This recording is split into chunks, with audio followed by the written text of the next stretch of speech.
எல்லாருக்கும் வணக்கம். Delhi Capitals vs LSG match இன்னைக்கு நடக்க போகுது. ஒரு பக்கம் Delhi Capitals total out of ஃபார்ம்ல இருக்காங்க, இன்னொரு பக்கம் எல்எஸ்ஜி ஒரு நம்பிக்கை கொடுத்துட்டு இருக்காங்க. அவங்களுடைய கோட்டையில தான் இந்த மேட்ச் நடக்க போகுது. லக்னோ சூப்பர் ஜெயின்ஸ் ஜெயிக்கிறதுக்கான வாய்ப்பு இருக்குன்னு இப்பயே நிறைய பேர் சொல்லிட்டாங்க. அருண், உங்களுடைய கருத்து என்ன? இந்த மேட்ச்ல லக்னோவுக்கு மிகப்பெரிய வாய்ப்பு இருக்கா? ஏக்நாத் ஸ்டேடியத்தில் நடக்குது இந்த மேட்ச். ஆமாங்க. அவங்களோட ஹோம் ஸ்டேடியமில் போன வருஷம் நல்லா ஆடல. எப்பப்பெல்லாம் ட்ராவல் பண்ணியிருக்காங்களோ அப்போ நல்லா ஆடிருக்காங்க. அவங்க ஹோம் ஸ்டேடியமில் அவ்வளோ நல்லா ஆடல. இந்த வருஷம் கொஞ்சம் விக்கெட் எல்லாம் பெட்டராக ப்ரிப்பேர் பண்ணி நான் கொஞ்சம் நல்லா பேட்டிங் விக்கெட் மாதிரி தெரியுது. அது அவங்களோட ஸ்ட்ரென்த்ஸுக்கு சப்போர்ட் பண்ணும். ஏன்னா நல்ல பேட்டர்ஸ் இருக்காங்க. அதுவும் இல்லாமல் டெல்லி கேபிட்டல்ஸ் நிறைய பேர் இன்ஜுரியில் வெளியே போயிருக்காங்க. அதுக்கப்புறம் இந்த வருஷம் ரொம்ப இன்கன்சிஸ்டண்ட்டாக ஆடிட்டு இருக்காங்க. அந்த சென்னையோட ஒரு மேட்ச் தவிர இன்கன்சிஸ்டண்ட்டாக ஆடிட்டு இருக்காங்க. ஆனால் அவங்களுக்கு இருக்கிற லைனப் வச்சு சென்னை கூட அப்செட்னு சொல்ல மாட்டேன் ஐபிஎல்ல. ஏன்னா எல்லா டீமுமே ஸ்ட்ராங் டீம்ஸு. பட் சென்னை கூட ஆடின மாதிரி ஆடினாங்கன்னா டெல்லி கேபிட்டல்ஸ்க்கும் சான்ஸ் இருக்கு. ஆனால் ஃபேவரட்ஸ் லக்னோ தான் இப்போதைக்கு. லக்னோல இன்னைக்கு ஏதோ சொல்லியிருக்காங்க, மோஷின் கான் அப்புறமா மயங்க் யாதவ் ரெண்டு பேருமே விளையாடுறது டவுட்ன்ற மாதிரி சொல்லியிருக்காங்க. லைக் ஸ்லைட் நிகில்ஸ் இருக்கு அப்படின்னு இருக்காங்க. மேபி அவருக்கு பதில் அர்ஷத் கான் வர்றதுக்கு சான்ஸ் இருக்கா? ஆமாம், அர்ஷத் கான் தான் ஆடி ஆகணும். இல்லைனா வேற இந்தியன் பவுலர்ஸ் பெருசாக லைனப் இல்லை. ஏன்னா சிவம் ஆவி இருந்தார், அவரும் இன்ஜுரியிலிருந்து வெளியே போயிட்டாரு. அதனால அவங்களுக்கு பவுலிங் ஸ்டாக்ஸ் கொஞ்சம் தின்னா தெரியுது இப்போதைக்கு. ஆனால் நீங்கள் அதே மாதிரி டெல்லி கேபிட்டல்ஸையும் பார்த்தீங்கன்னா ரெண்டு பேரும் குல்தீப் யாதவும் அப்புறம் முகேஷ் குமாரும் அவங்களும் இன்ஜுரியில் இருக்காங்க. அவங்களும் ஆடுவாங்களா என்னன்னு தெரியல. ஸோ அதனால் அது பேலன்ஸ் அவுட் ஆயிரும். பார்க்கலாங்க என்ன நடக்குதுன்னு.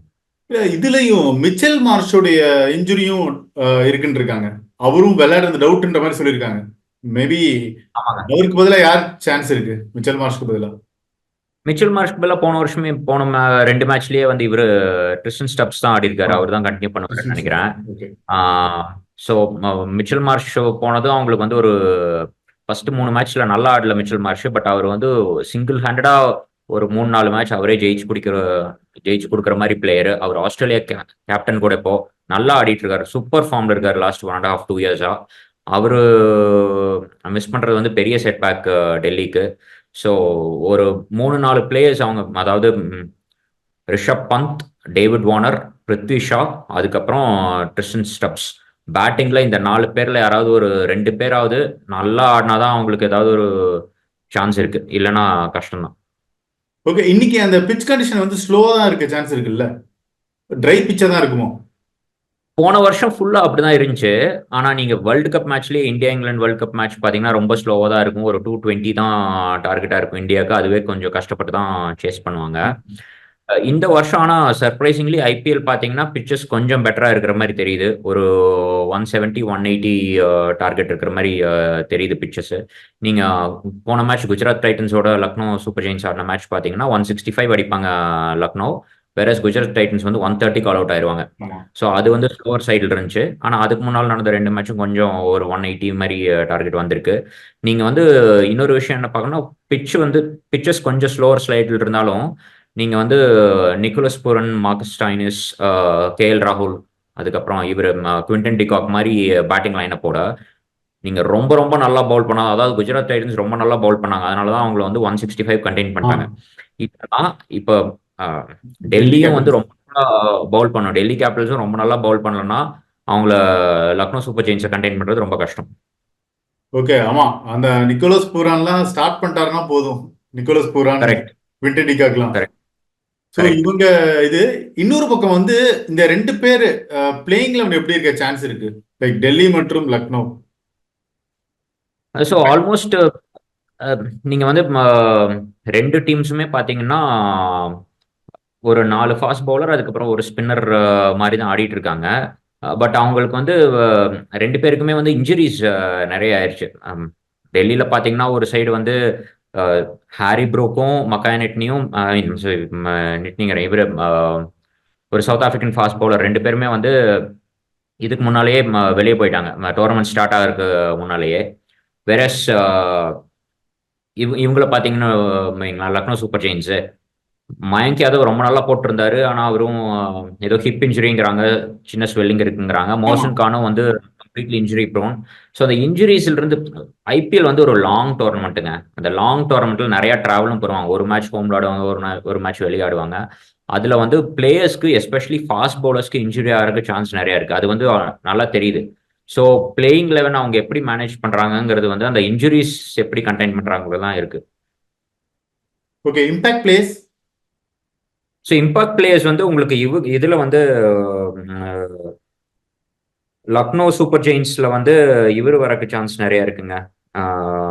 எம் சித்தார்த் போன வருஷம் இவர் கோலிக்கு ரொம்ப நல்லா பவுல் பண்ணியிருக்காரு. ஜென்ரலி நீங்க பாத்தீங்கன்னா லாஸ்ட் 2-3 இயர்ஸ்ல ரஞ்சி டிராஃபில, சையத் முஸ்டாக் அலில எல்லாத்துலயுமே வந்து தமிழ்நாடு பிளேயர் சித்தார்த் வந்து ரொம்ப நல்லா பவுல் பண்ணியிருக்காரு. கொல்கத்தாக்கு 2-3 மேட்ச் ஆடி இருப்பாரு. அப்பவும் நல்லா பெர்ஃபார்ம் பண்ணியிருப்பாரு. அவர் வந்து சாய் கிஷோர் மாதிரி, குஜராத்ல எப்படி சாய் கிஷோருக்கு நிறைய சான்சஸ் கிடைக்க மாட்டேங்குதோ அதே மாதிரி தான் சித்தார்த்துக்கும். ஆனா ரொம்ப நல்ல லெஃப்ட் ஆர்ம் ஸ்பின்னர். இந்த வருஷம் லக்னோ அவரை நல்லா யூஸ் பண்ணியிருக்காங்க. அதனால அவர் இம்பாக்ட் பிளேயரா வரக்கான சான்ஸ் நிறைய இருக்கு இவங்களுக்கு, லக்னோ சூப்பர் ஜெயின்ஸ்க்கு. டெல்லி கேபிட்டல்ஸ்ல ஆப்ஷன்ஸ் ரொம்ப கம்மிங்க. நிறைய பேர் வந்து வெளியே இருக்காங்க. அதனால மேபி கலீல் அகமதை யூஸ் பண்ணலாம், அப்படி இல்லைன்னா லலித் யாதவை யூஸ் பண்ணலாம். இல்லைன்னா இன்னொரு லெஃப்ட் ஃபீல்டு தாட் என்னன்னா, அவங்க நிறைய பணம் கொடுத்து குமார் குஷாக்ரான்னு ஒரு ஹிட்டர் லோக்கல் டோர்னமெண்ட்ல அவங்கள வாங்கியிருக்காங்க. மேபி அவரை கூட யூஸ் பண்ணலாம். அந்த 3 பேர்த்துல யாராவது ஒருத்தர் யூஸ் பண்றதுக்கு சான்ஸ் நிறைய இருக்கு.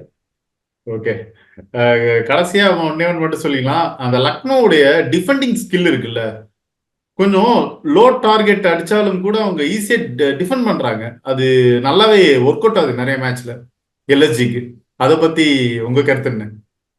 ஆமா, ஸோ அது வந்து ஒரு நல்ல நல்ல விஷயம். அவங்களுக்கு எப்படின்னா லாஸ்ட் 2 வருஷம் ஃபர்ஸ்ட் இயரும் சரி செகண்ட் இயரும் சரி அவங்க ஹோம் கிரவுண்ட்ஸ்ல ஆடும்போது அவங்களுக்கு வந்து லோ டோட்டல் தான் தெரிஞ்சிருச்சு. அதனால எல்லாருக்குமே வந்து நம்ம நல்லா பவுல் பண்ணும், டிஃபெண்ட் பண்ணுங்கிற மாதிரி அந்த மைண்ட் செட்லயே வந்துருச்சுன்னு நினைக்கிறேன். அதனால தான் எந்த ஸ்கோர் அடிச்சாலும் நீங்க சென்னை மாதிரி, நீங்க சென்னை நிறைய சீசன்ஸ்ல பார்த்துருந்தீங்கன்னா என்ன ரன் அடிச்சாலுமே அந்த ரன்னை டிஃபெண்ட் பண்ணுவாங்க. ஒரு 150 அடிச்சாலும் டிஃபெண்ட் பண்ண ட்ரை பண்ணுவாங்க, 140 அடிச்சாலும் டிஃபெண்ட் பண்ண ட்ரை பண்ணுவாங்க.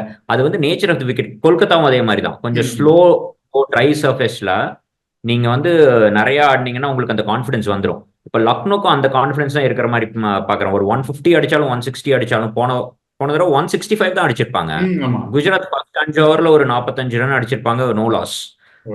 சாய் சுதர்ஷனும் கில்லும் நல்லா ஆடி இருப்பாங்க. இருந்தாலும் அதுக்கப்புறம் நல்லா பவுல் பண்ணி டிஃபெண்ட் பண்ணிடுவாங்க. அதே மாதிரி தான் இந்த வருஷமும் லக்னோ சூப்பர் ஜெயின்ஸ் வந்து அந்த மைண்ட் செட்ல நல்லா ஆடிட்டு இருக்காங்க. அதுக்கான பவுலர்ஸும் வச்சிருக்காங்க. நீங்க பாத்தீங்கன்னு வைங்களேன், நவீன் உல் ஹக், அதுக்கப்புறம் ஷமார் ஜோசப், 2 பேருமே அப் ஃப்ரண்ட் நல்லா ஃபாஸ்ட் நல்லா பவுல் பண்ணக்கூடியவங்க, ரொம்ப ஸ்கில்ஃபுல் பவுலர்ஸ். நவீன் உல் ஹக் எல்லாம் வந்து அரௌண்ட் த வேர்ல்டு லீக்ஸ்ல நல்லா பண்ணியிருக்காரு. யாக்கர்ஸ், ஸ்லோவர் ஒன்ஸ், கட்டர்ஸ், அதுக்கப்புறம் அவுட் சைட் ஆஃப்ல வந்து நல்லா போடுவாரு. ஸோ அவர் வந்து நல்ல பவுலர். அவர் அடிக்கிறது ரொம்ப கஷ்டம். அதுக்கப்புறம் வந்து இவர் ரவி பிஷ்னாயும் வந்து ரொம்ப ரொம்ப நல்ல பவுலர். அவர் வந்து அடிக்கிறதும் கஷ்டம். அவர் இந்தியாவுக்கு ரெகுலரா T20 ஆடிட்டு இருக்காரு. ஸோ அவங்களோட பவுலிங் லைனப் வந்து ரொம்ப நல்ல பவுலிங் லைனப்ங்க. நம்ம எப்படி ராஜஸ்தான் ராயல்ஸோட பவுலிங் லைன் ரொம்ப எஃபிஷியன்ட்னு சொல்றோமோ அதே மாதிரி எல்லாருமே ஃபிட்டா இருந்தாங்கன்னா, அன்பார்ச்சுனேட்லி மயங்க் யாதவ், மோசின் கான் வந்து ஃபிட்டா இல்லை. அவங்க ஃபிட்டா இருந்தாங்கன்னா அவங்களோட பவுலிங் லைனப் பார்த்தீங்கன்னு வைங்களேன், மயங்க் யாதவ், மோசின் கான், நவீன் உல் ஹக், ஷமர் ஜோசப், யஷ் தாக்கூர், போன மேட்ச்ல 5 விக்கெட் எடுத்தாரு யஷ் தாக்கூர், அதுக்கப்புறம் ரவி பிஷ்னாய், அதுக்கப்புறம் உங்களுக்கு வந்து குருணால் பாண்டியா எப்படியும் ஒரு 2-3 ஓவர் போட்டுருவாரு. ஸோ அதனால வந்து அவங்க பவுலிங் ரொம்ப எஃபிஷியன்ட். அந்த பவுலிங் லைனப்ல ரிஸ்க்ஸ் எடுத்தா தான் அடிக்க முடியும். நம்ம ராஜஸ்தான் ராயல்ஸ் சொல்ற மாதிரி அந்த ரிஸ்க்ஸ் எடுக்கிறதுல சில டீம்ஸ் தான் சக்சீட் ஆவாங்க, மோஸ்ட் டீம்ஸ் ஃபெயில் ஆயிருவாங்க. அதனாலதான் வந்து அவங்க நல்லா டிஃபெண்ட் பண்ண முடியுதுன்னு நினைக்கிறேன். ஓகே, ஸோ இன்னைக்கு உங்களுடைய கணிப்பு வந்து எல்எஸ்ஜிக்கு தான் ஜெயிக்கிறதுக்கு சான்ஸ் இருக்கு. எல்எஸ்ஜிக்கு தான் சான்ஸ் இருக்கிற மாதிரி இருக்கு இன்னைக்கு. ஓகே, நன்றி அருண். வியூஸ் தங்களுடைய கமெண்ட் செக்ஷன்ல மென்ஷன் பண்ணிட்டோம் யார் ஜெயிக்க போறாங்க அப்படின்னு. உங்களுடைய கருத்துக்கு நன்றி அருண். தேங்க்யூ.